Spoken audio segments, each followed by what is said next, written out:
respect, because without respect, there is no collaboration. And collaboration is another key word, certainly across the supply chain, specifically, to have a fully integrated, collaborative supply chain across an organization requires respect of all parties who have a stake in those transactions.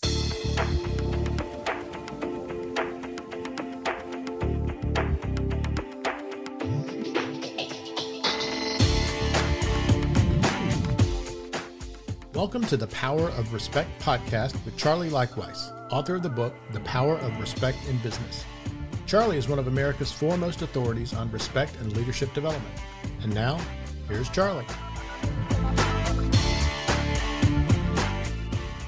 Hello, I'm Charlie Leichtweis, and welcome to another episode of the Power of Respect podcast. Today we are talking about the power of respect in supply chain leadership. My guest today is Sara Wilkes, Senior Director of Global Sales Development for E2 Open. E2 Open is a leader in transformative supply chain solutions. In her career to date, Sara has held a number of leadership positions in business development for companies involved in supply chain solutions, global consulting, and analytical solutions. She also has volunteered for the past 5 years with an organization called Samaritan's Purse, which helps the world's poor and sick. Please welcome Sara. Good to be with you, Sara. Thank you. Happy to be here. So when we think of the power of respect, you have a perspective from both a senior leadership role as well as a woman, and I think that's going to be pretty valuable to our audience. So you've been in business for some time now and in a number of leadership roles of differing companies. Perhaps you could describe how you got started in your career and sort of how it's progressed to this point. Absolutely. Yes. So the most recent time in my career has been spent in supply chain, which, in full transparency, I was lucky enough to stumble upon about 5 years ago when I had an opportunity to work for one of the leaders in end-to-end supply chain transformation, supporting that effort through software. So prior to joining the corporate world in supply chain, I had an opportunity to work in media. And I was fortunate enough to have a fantastic leader in that role who really coached and shaped me as a leader myself. So while I've had the opportunity to leverage some of the same skill sets in both roles, they were very different industries. My time in media, I had a fantastic team and spanned both sales and marketing, as I do now in supply chain. But I feel fortunate to have landed in supply chain. As we all know, it's a critical and growing industry today. So I've been in this business about 5 years and just recently joined E2 Open to help lead their global sales development team. That's great. Perhaps in those varied roles you just described, you could give us a flavor for some of the biggest challenges you faced and maybe how you tackled them. Even in some cases where it went well, and some cases where we learned from it not going well. Absolutely. So I would say one of the hallmarks of my career has been change and managing teams through change. I have seen no shortage of change in both roles or in both industries, I should say. And when I was in media, I had, I think, 7 different CEOs over 5 years. We went through a Department of Justice review. We filed for Chapter 11. We came out of Chapter 11, mergers, acquisitions.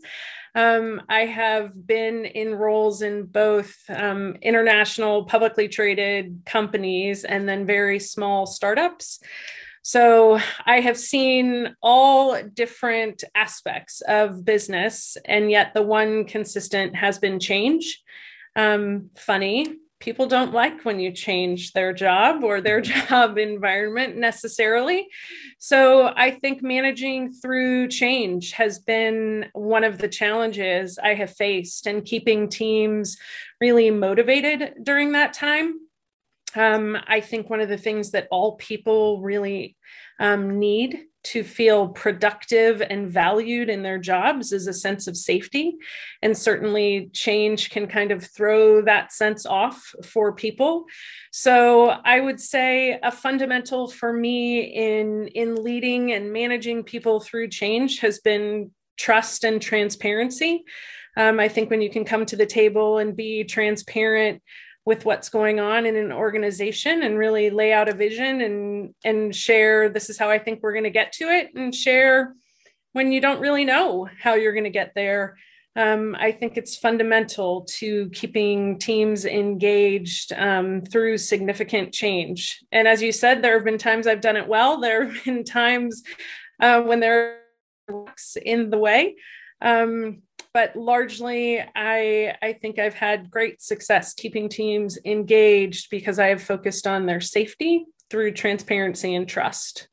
That's a great example for our audience. Do you see the role of respect in building trust? Is that one of the key elements for you to build trust?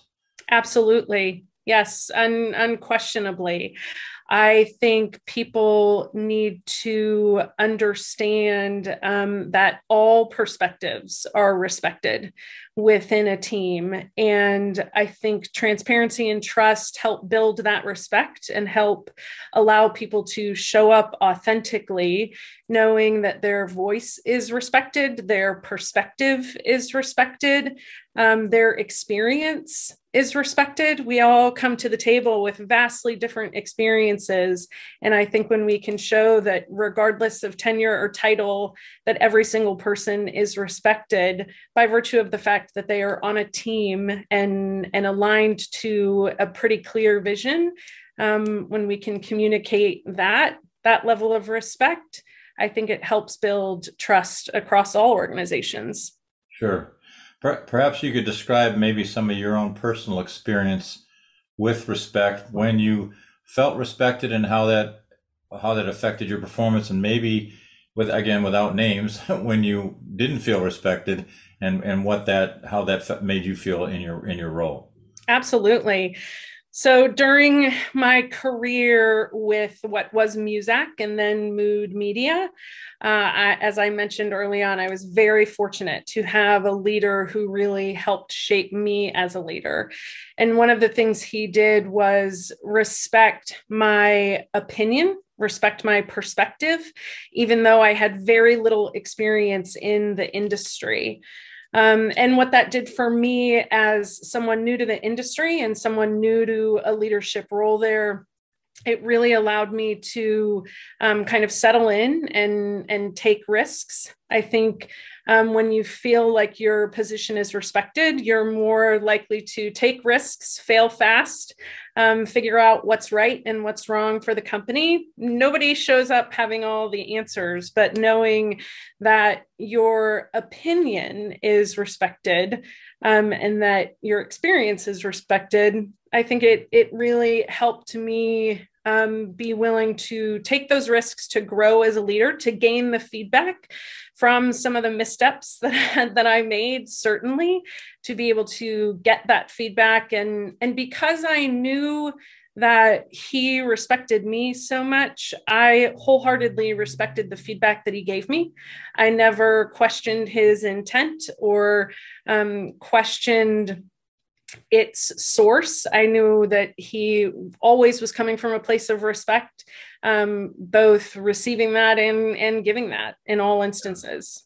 Yeah, no, that's terrific. It's interesting how, you bring up the idea of how this allowed you to take risks or learn how to take risks, and then also allow your people you worked with to be able to have them take risks as well. I mean, business is about risks, relative terms, at any point in time. So, that kind of ability to communicate, accept the results and learn from them, to me, sounds like a high-powered organization. Absolutely. And so I think that's a key point there. Cases where maybe you didn't feel respected and how that made you feel. Yeah, I think even though it's difficult sometimes to talk about these things, I do believe it's important, especially in the environment that we're in, where DEI is driving a lot of company initiatives.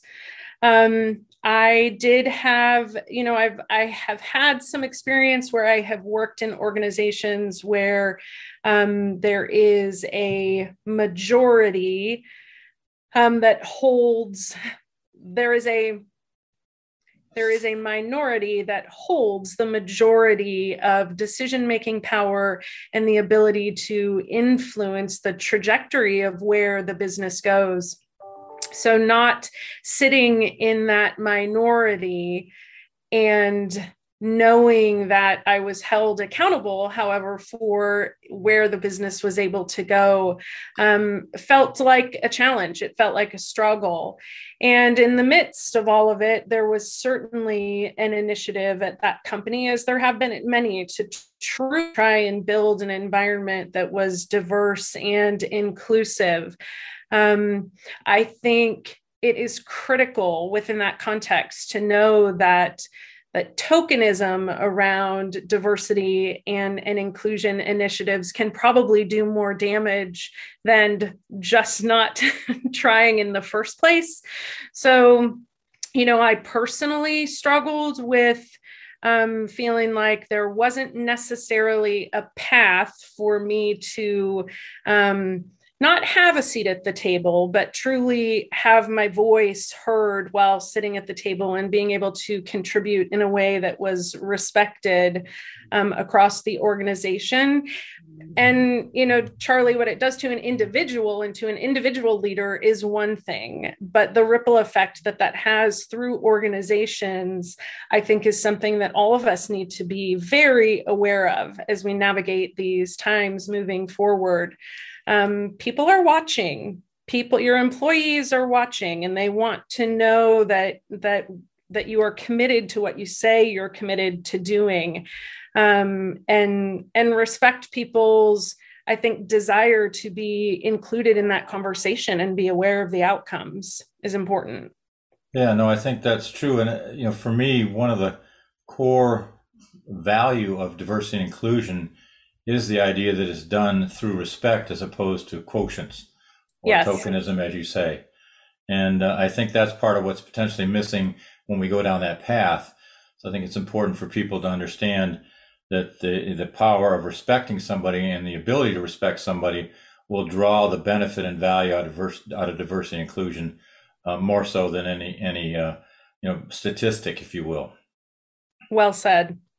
So in terms of the D&I, and respect in the challenge of women and overcoming systemic gender bias and inequality, it sounds like it's the same element. It has to start with respect. And we have to change people's attitudes relative to how do you respect somebody on your team in a way that brings out the best in them and therefore the best in the organization.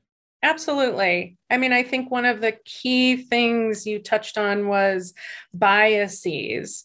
And unfortunately, I do think sometimes the D&I initiative can kind of paralyze people from actually showing up and expressing their opinions or their concerns or their lack of understanding in terms of, what are these initiatives trying to achieve? But more than that, I think it doesn't allow people a chance to honestly look at their own biases. And I think if we could come to the notion of D&I from that standpoint of respect, knowing that, look, we all know we are truly in this together, and being able to call out your own individual biases, if you will, because you're in an environment of respect where you won't be chastised nor penalized on any level for having biases that we all have. I think being able to speak about those openly in an environment of respect and trust and transparency, I think it could really benefit all of us, because we don't come fully baked. We don't come with all the answers. Right. We come to a leadership roundtable truly seeking guidance and influence from the people who have gone before us, and hopefully laying the groundwork for the people who will come after us.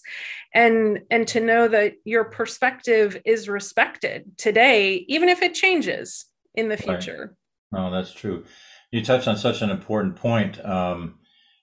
We as human beings come with biases, and judgmental elements that are learned behaviors for the most part, as opposed to inherited, but nonetheless learned.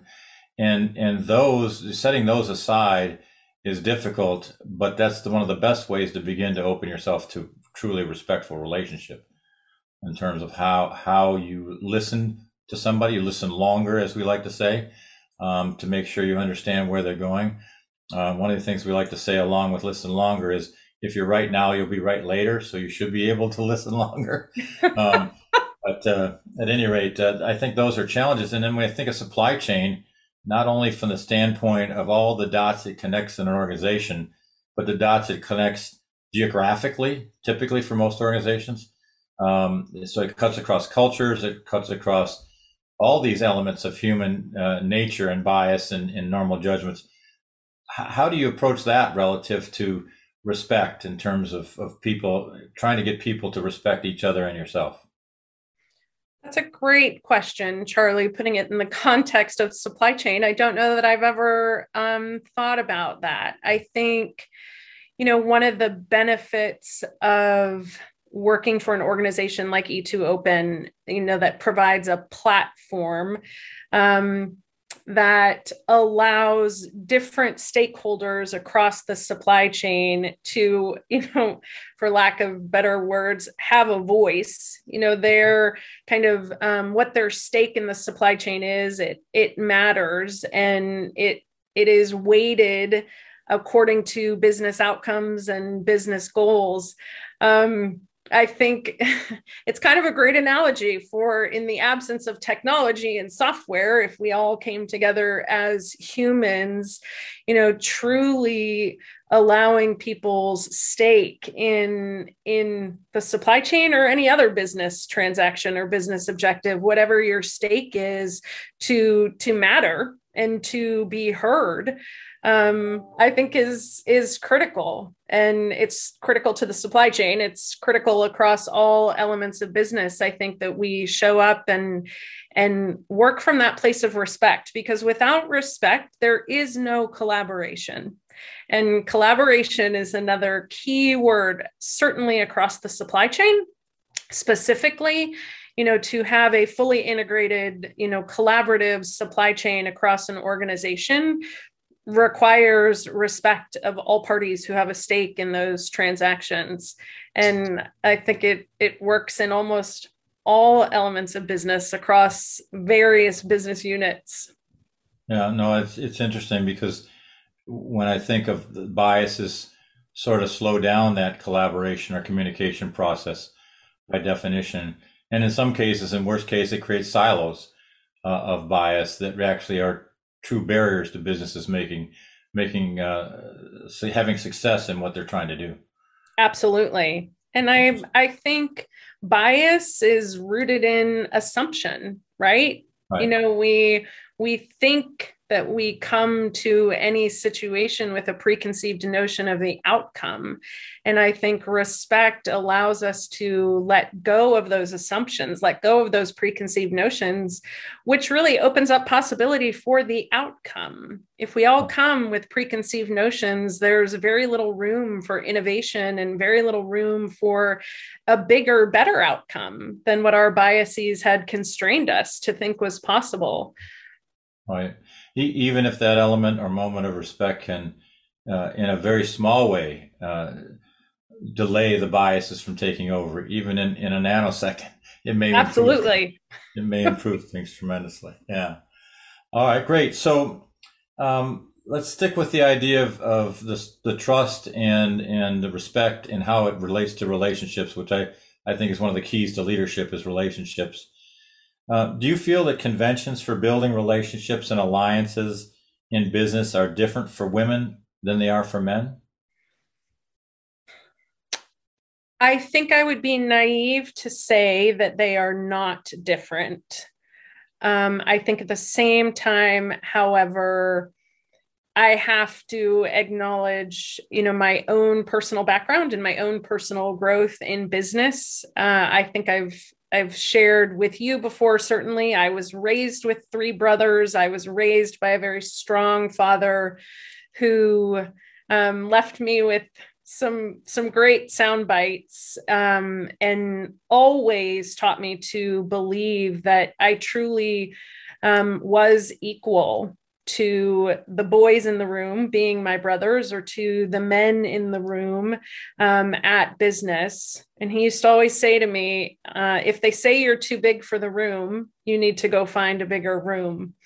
And I think for many women in business, yes, the conventions of building relationships are probably different.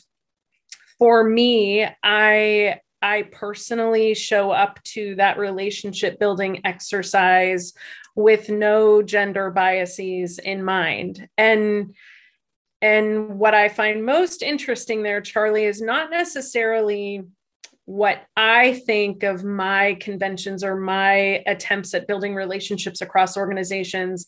I think it happens for several women that we don't participate in the traditional conventions for building relationships, not because we necessarily feel uncomfortable or we feel that it isn't going to work. There is a looming sense of, do others think I should not be doing this because I'm a woman? And I think when we can truly let go of that as women in business and as women leaders in business, truly letting go of that insecurity, that fear, that looming question of, am I going to misstep? And if I do, will it be perceived that I misstepped because I'm a woman? It's a lot of pressure to carry when you feel like you're representing your entire gender in business negotiations. And I truly don't think men feel that way. I don't think men show up at business thinking the next thing I do or the next decision I make is a reflection on my gender and my gender's ability to be successful in this environment. And women still do. It's gotten better. We have a ways to go, but I know there is that pressure. I know that as a woman leader, that there is that pressure to do right by your entire gender in a business situation. In fact, men may subconsciously think this without thinking gender. This is what I'm supposed to do. This is how I'm supposed to act. I'm supposed to be direct. I'm supposed to be assertive. And I've heard from, we had another guest on here that talked about this as well, very, very eloquently, talked about the idea of when a woman is assertive, does she then get labeled aggressive? And how does that reflect? And I think your point is so well taken. If you're doing that out of transparency and genuineness, you have to take it or leave it. You do it. And if the room's not big enough, find a bigger room. I guess that's a great statement I have to go back to, but and not to be afraid to do that. It's not an anger thing. It's not meeting the bias with anger or frustration or demand. It's meeting it with genuine leadership and keep searching if you need something different or if there's something better to be found. You've mentioned somebody you've met in your role that was a very good leader for you and set you up going forward to some extent. Everybody needs to look for that as well, as importantly in a job as they do for the title or pay or whatever else may be involved. Absolutely. So that's good. So in terms of, leadership, communication is a key thing. And again, complicated communications strike me as the norm in supply chain. So what would you say your most effective communication style has been? Direct and timely. I think, if I try and connect all the dots in our conversation here today, Charlie, I think biases and assumptions have a tendency to proliferate at a very rapid pace if too much time goes by. So I think timely communication, direct communication, and above all else, respectful communication. I think there is always a way to deliver even the most controversial messages or even the most potentially volatile messages if we do them from a place of respect. And I will interchange the word empathy there. a little bit. I think if we can have empathy for the audience with whom we're communicating, it shows a level of respect and helps shape our communication. It's fascinating. You and I both have been in business for quite a long time now and have seen different modes of communication come out. I am always entertained at some level when a younger employee on one of my teams texts with me potentially about some, serious business issues or about some decisions that need to be made. And I have had to learn as a leader, now spanning, we'll call it 3 decades, that there are different ways, there's different modes of communication, certainly. Regardless of mode, I think being timely, direct, and respectful will always be the best route to take. Yeah, no, it's interesting. It reminds me of, and I guess I'm going to show my age at this point. It reminds me of when email first came out. Right. It was widely used, and people would send something off an email, and it's like, I sent it off, and we have a saying in soccer, pass the ball, not the responsibility. and so, just throwing it out there to people to go figure it out is not the same as actually, handling the responsibility of the message, as you say, or description of the problem or whatever else it is you're doing to help people with. So it's kind of interesting. What would you say are some of your most important takeaways about respect and leadership in your career? And you've said some of them, of course, already, but if you could summarize a few of them, that would be great. Sure. I think in my career and in my life, so both professionally and personally, there is no amount of respect that I can show to another that will resonate on any level if it doesn't come from a place of self-respect. So I think when we speak about respect and how do we treat others in business and in our lives with respect, it has to come from how we treat ourselves and how we acknowledge ourselves and how we honor ourselves in business. I think one of the greatest demonstrations, illustrations of respect in business is communicating expectations and supporting people on my team with the right tools, skills, both tools and soft skills and hard skills to be able to meet those expectations, and truly having boundaries, and being willing to uphold my own boundaries and empower others to do the same. So I think a very respectful leader will undeniably have a strong sense of self-respect that empowers and enables others to show up at the table in a very authentic, genuine, respectful way. I think that's 100%. We had a guest on who was a high-level performing professional athlete in his career, and I asked him about how the star of the team, if you will, views others who are on the team nonetheless, maybe not as talented, and what happens when they make a mistake. And because he was talking about the respect he shows by showing up every day and working as hard as anybody else. But I asked him how he views others who make mistakes, and he said, you have to respect their effort in that process as well. And then if you can depart some wisdom onto them, then fine, and help them be better. But it's an interesting concept, and I think it's like right along the lines of what you were just talking about. How do you respect the effort of others as well, even if they're not in the same place you are in terms of the process? Absolutely. So what would you say you're most proud of as a leader, Sara?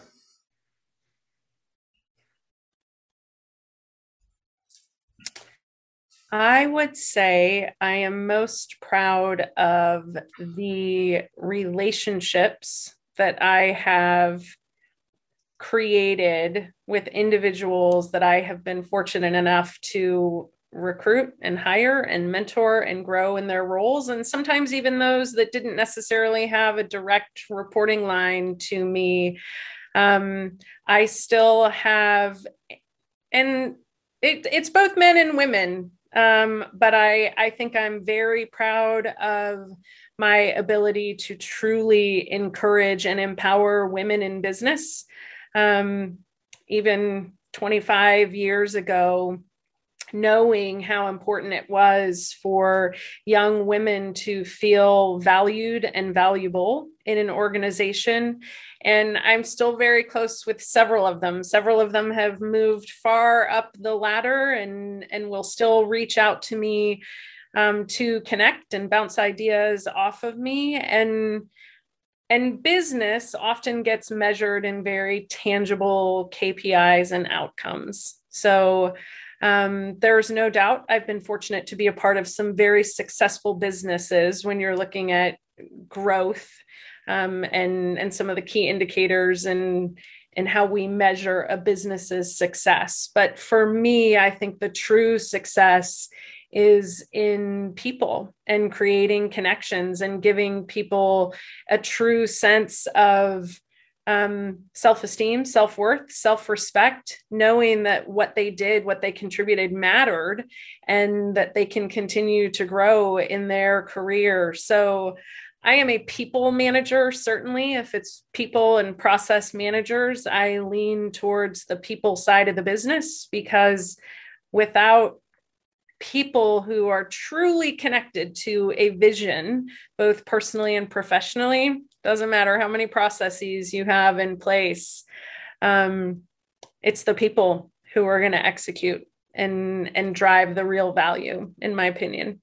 I think you're absolutely right. And it's that connection that's built through the relationship, which allows you to focus equally on results and relationships. And because a lot of people say, well, I'm a people person. Some people may say, well, that means you're only worried about their well-being. But the reality is it's the connection of that relationship allows you to direct them on the results side just as well. Absolutely. I want to thank Sara Wilkes for being with us today. And I especially want to thank you for listening to this episode of The Power of Respect. If you like what you heard today, please consider sharing the podcast and visit our website at expertsinhow.com. A quick reminder, if you'd like to read my book, The Power of Respect in Business, it's available on Amazon. Thanks again for listening, and remember, respect builds trust, trust builds relationships, and relationships are the key to leadership. Thank you. This has been the Power of Respect podcast with Charlie Leichtweis, author of the book, The Power of Respect in Business. To listen to more episodes and to learn about Charlie's leadership development programs, visit his website, expertsinhow.com.